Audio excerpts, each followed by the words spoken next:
Lori and I like to cook. And so it was that some years ago, with the freedom afforded by a little extra discretionary cash, we invested in some high-quality cookware.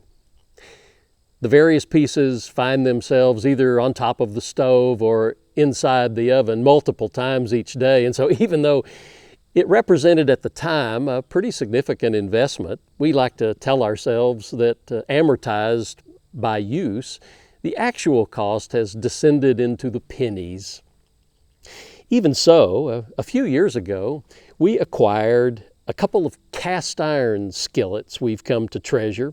Not the newly manufactured examples about which we read mixed reviews, but old ones, acquired by a friend at a garage sale after learning of our interest.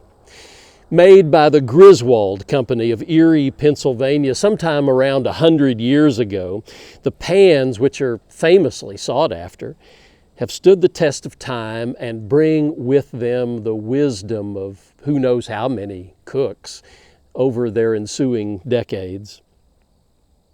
If they want them, our kids can inherit them. There's no possible chance that we will wear them out.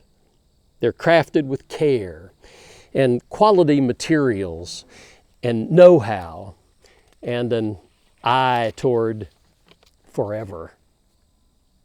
The Griswold people were determined that you had something when you had one. There are fewer and fewer of those kinds of things around these days. We replace our automobiles almost as often as we replace our cell phones. We had to replace a refrigerator a year or so ago after only 3 years of use. When I balked at the repairman's terminal diagnosis of the appliance, he retorted, "Ha, you're lucky to get that long out of it." Replacing a stove just shortly before that, we asked the salesperson what its life expectancy was projected to be. 7 years was his reply. A bitter pill to swallow for a guy like me whose entire childhood and adolescence and young adulthood were spent in the company of the same set of household appliances in my parents' home.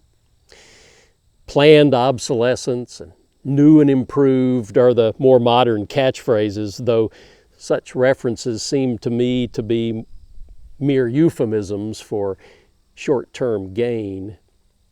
And it's contagious. Bigger, better, at least faster, and cheaper are the guiding principles for many of the things that encircle us. We've learned, for example, how to raise fatter chickens and cattle and hogs faster, but not necessarily more nutritiously. Corporations focus their attentions on the next quarterly report with less and less attention to long-term development and gain.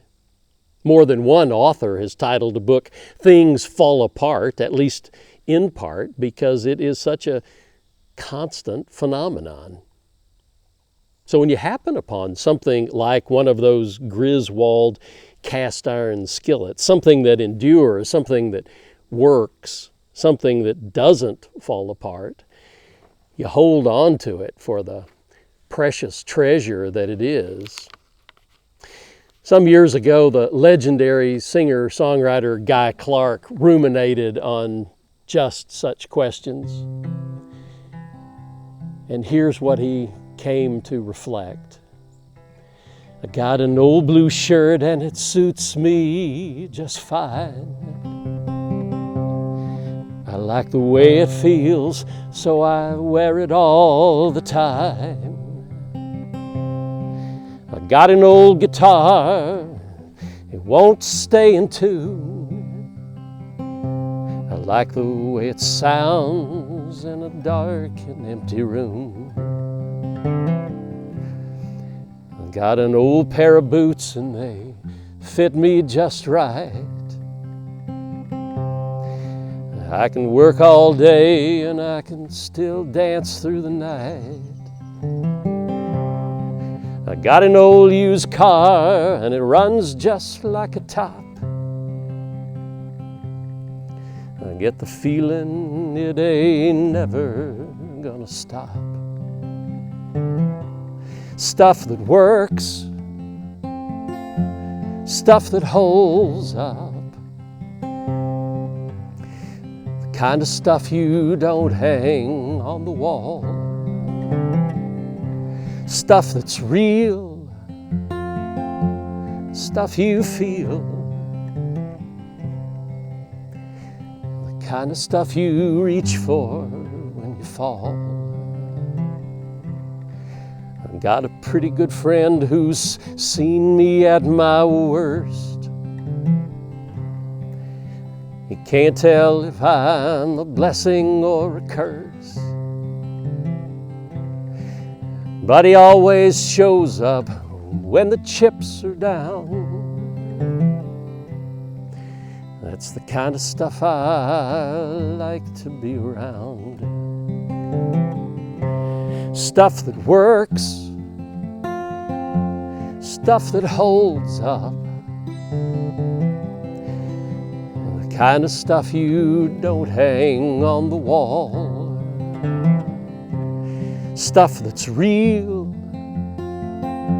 stuff you feel, the kind of stuff you reach for when you fall. I got a woman I love, she's crazy, she paints like God. She's got a playground sense of justice, she won't take odds. I got a tattoo with her name right through my soul. I think everything she touches turns to gold. Stuff that works, stuff that holds up,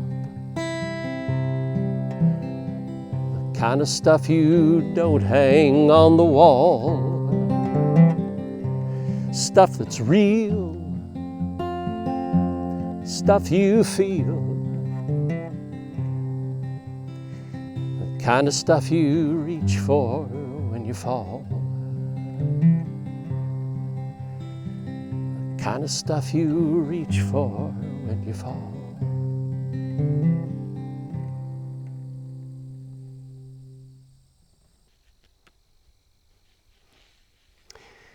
Stuff that works, stuff you use over and over again, the functional, reliable stuff, not the ornamental surrogates you hang on the wall, you know, the styrofoam painted to look like something that it's not.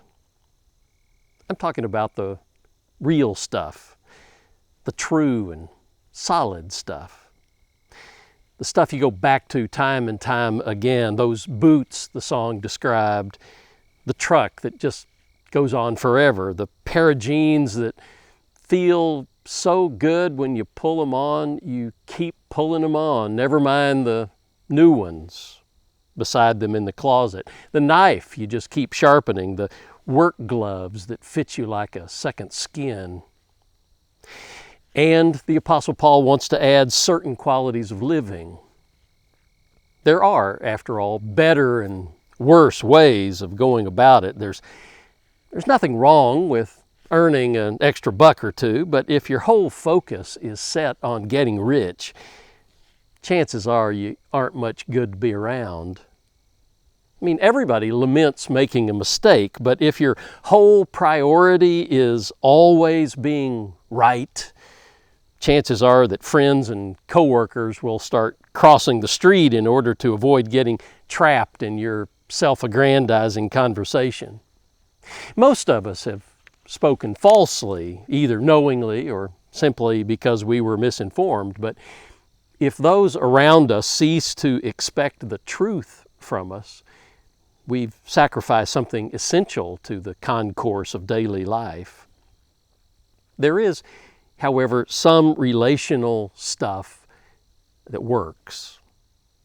Finally, beloved, Paul wrote, whatever is true, whatever is honorable, whatever is just, whatever is pure, whatever is pleasing, whatever is commendable, if there's any excellence, if there's anything worthy of praise, think about these things. Keep on doing the things that you've learned and received and heard and seen in me, and the God of peace will be with you. Now, there's nothing uniquely Christian about that list. Paul is actually referencing a compendium of virtues commonly extolled by the Greek ethicists of his time and earlier. That alone might be instructive for people like us who easily fall into the habit of trusting so-called wisdom only if it comes from inside of our particular echo chamber. But Paul clearly hasn't tuned his antenna to just one channel.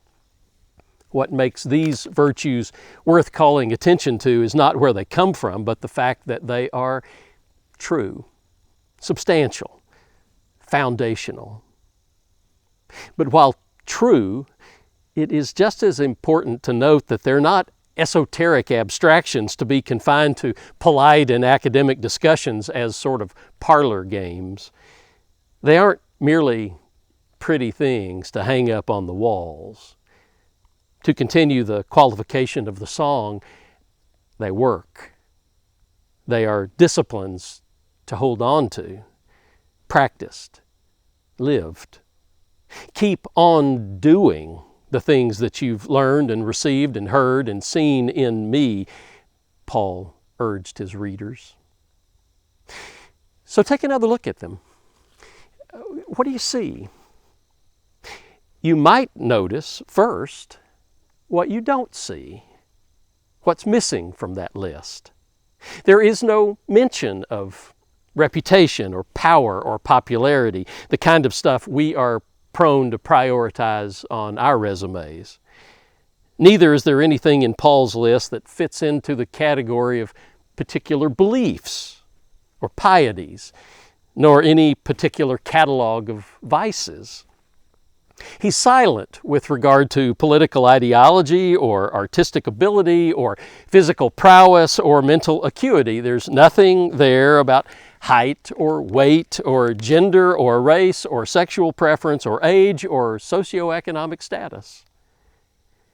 What is there is the simple but profound and basic acknowledgement of integrity, high purpose, strength of character, nobility of intent, a transparency of spirit that eschews dishonesty or duplicity, facades, or the advancement of self at the expense of others. Learn them, he says, live them, lean on them.